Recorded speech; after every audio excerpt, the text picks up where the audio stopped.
Bonjour à tous, c'est Amélie, j'espère que vous allez bien. Bienvenue sur votre chaîne de développement personnel et spirituel. Aujourd'hui, nous allons essentiellement parler des chakras, des 7 principaux, mais aussi d'autres chakras qui émergent et deviennent tout aussi importants. Je vous détaillerai d'abord les 7 chakras principaux, mais m'attarderai aussi davantage sur les 3 autres chakras que l'on connaît moins. Vous pourrez néanmoins retrouver un exposé complémentaire sur les 7 chakras principaux dans la vidéo qui se trouve sur ma chaîne et je vous mets ses coordonnées en descriptif de la vidéo. Alors, qu'est-ce que les chakras? On entend souvent parler de chakras en yoga et dans le monde ésotérique. Ce mot a été évoqué pour la première fois dans les textes traditionnels indiens. Ils sont souvent décrits comme étant des vortex énergétiques, mais on entend rarement parler de fondements scientifiques. Or, si vous étudiez les travaux d'Hervé Jansek, docteur vert et biologiste, vous apprenez que les cellules ont la forme d'hélice. Elles sont donc adaptées tel un vortex énergétique pour recevoir les ondes scalaires qui permettent de nourrir notre corps physique énergétiquement. Notre corps en comprend donc beaucoup, 114 pour être exact, mais nous entendons souvent parler des 7 chakras principaux.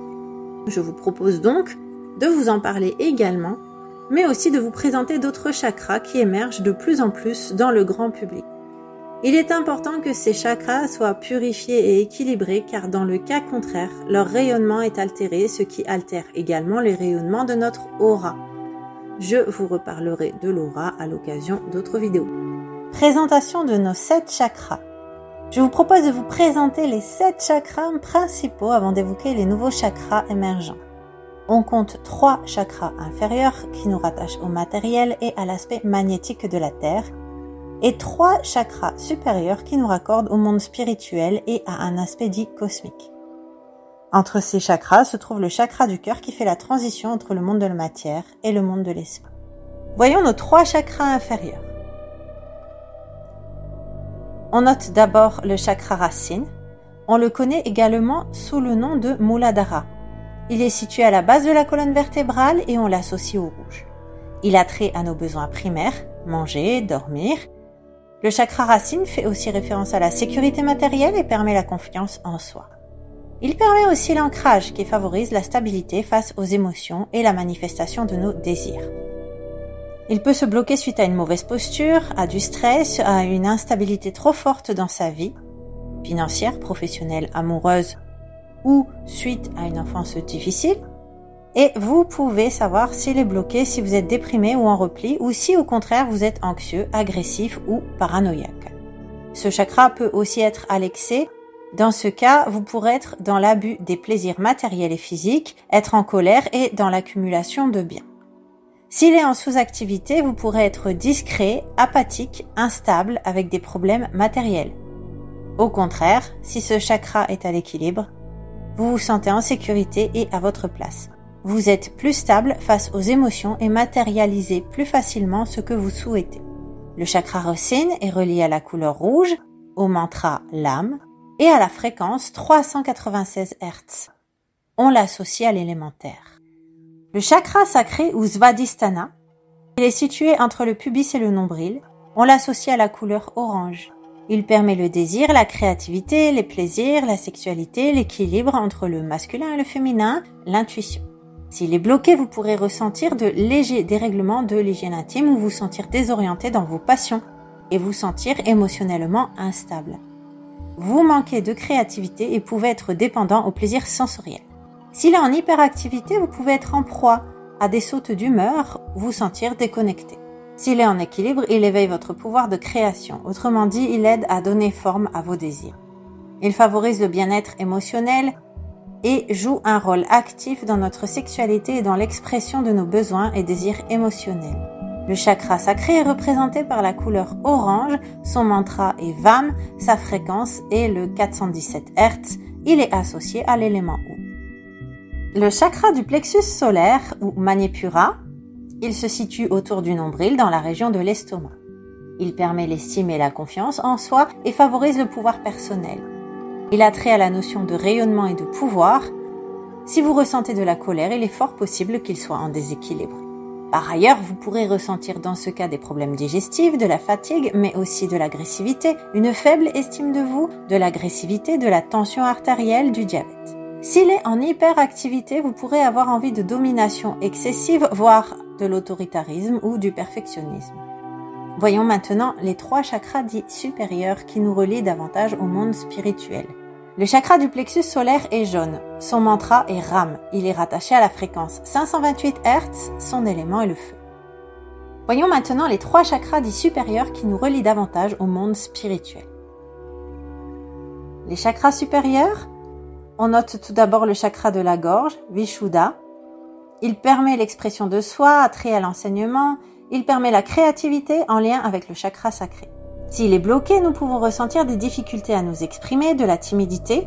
Nous pouvons aussi avoir du mal à être dans l'écoute de l'autre. S'il est en suractivité, vous serez tenté de parler fort et à tort et à travers. Vous aurez aussi du mal à garder les secrets et dramatiserez les conversations conflictuelles. S'il est en sous-activité, vous peinerez à vous exprimer et aurez donc des angoisses et rancœurs. Vous serez dans le mensonge et cela vous mettra mal à l'aise. Si le chakra est à l'équilibre, il vous permettra de vous exprimer sur ce que vous pensez et ressentez de manière diplomatique.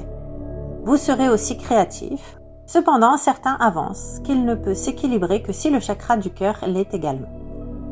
Vishuddha est de couleur bleue, son mantra est Ham et sa fréquence est le 741 Hz. Il est rattaché à l'élément éther. Le chakra du 3e œil, Ajna, il est situé au centre du front et permet de développer la clairvoyance et l'intuition. S'il est bloqué, vous serez négatif, manquerez d'ambition, serez fatigué et en quête d'identité. Au contraire, si le chakra du 3e œil est en suractivité, vous aurez tendance à être irrationnel ou dans l'excès intellectuel. S'il est en sous-activité, vous manquerez d'assurance et suivrez les autres. Vous ne vous intéresserez pas à la spiritualité et serez matériel. Au contraire, s'il est à l'équilibre, vous aurez de l'intuition et verrez au-delà des apparences. Vous développerez la clairvoyance, la clairaudience et serez peu matérialiste. Ajna est représenté par la couleur indigo, la fréquence 852 Hz et le mantra Aum. Il est associé à l'élément lumière. Le chakra couronne, il permet la claircognition, l'unité avec soi et la connexion au divin. S'il est bloqué, vous pourrez être fatigué, déprimé, manquer de confiance, avoir des problèmes émotionnels. Lorsque ce chakra est en hyperactivité, vous pourrez ressentir des migraines et de la frustration. S'il est au contraire carencé, vous ne serez pas en joie et pourrez être indécis. S'il est équilibré, vous aurez les sensations d'être connecté à tout, aligné et conscient. Le chakra couronne est violet, son mantra est Soham et sa fréquence est le 963 Hz. Son élément est la pensée. Le chakra du cœur, on l'appelle aussi Anahata. Il assurerait la liaison entre ces chakras. Le chakra du cœur permet l'amour de soi et des autres, la compassion et l'empathie. S'il est bloqué, il peut causer des problèmes cardiaques et respiratoires. Vous pouvez aussi être frustré, en colère, manquer de confiance et avoir peur de l'engagement. Vous pouvez enfin être dans le jugement et avoir du mal à aimer et être aimé.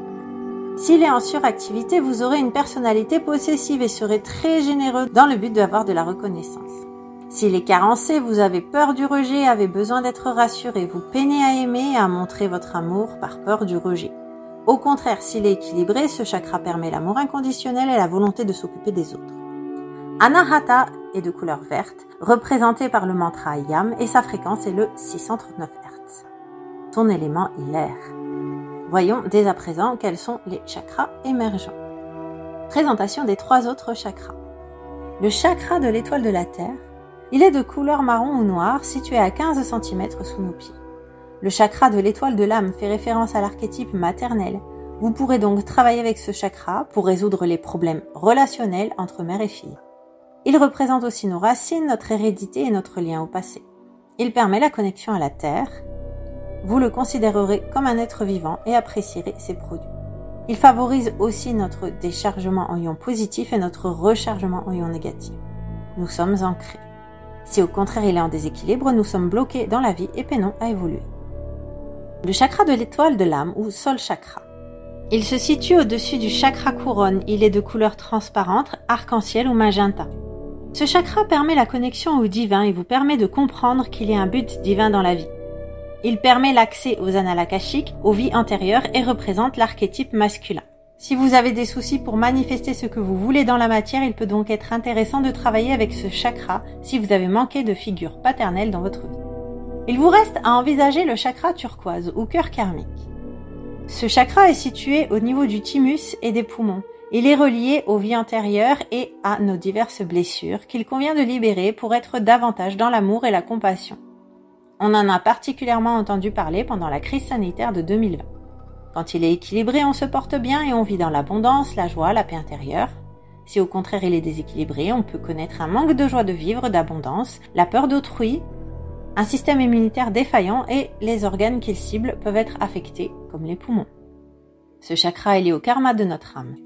Il a enregistré les expériences de cette vie, mais aussi celles de toutes nos vies passées, qui ont peut-être comporté encore plus de souffrance. On ne peut être en relation d'amour avec soi et avec les autres que si nous sommes à même de libérer ces blessures, mais aussi celles de toutes nos lignées générationnelles. C'est ce que permet le cœur karmique.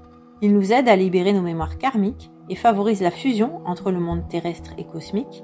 Cependant, pour ce faire, il convient de faire notre croix en alignant nos 7 chakras, ligne verticale, et le cœur physique, karmique, et le chakra du cœur, ligne verticale.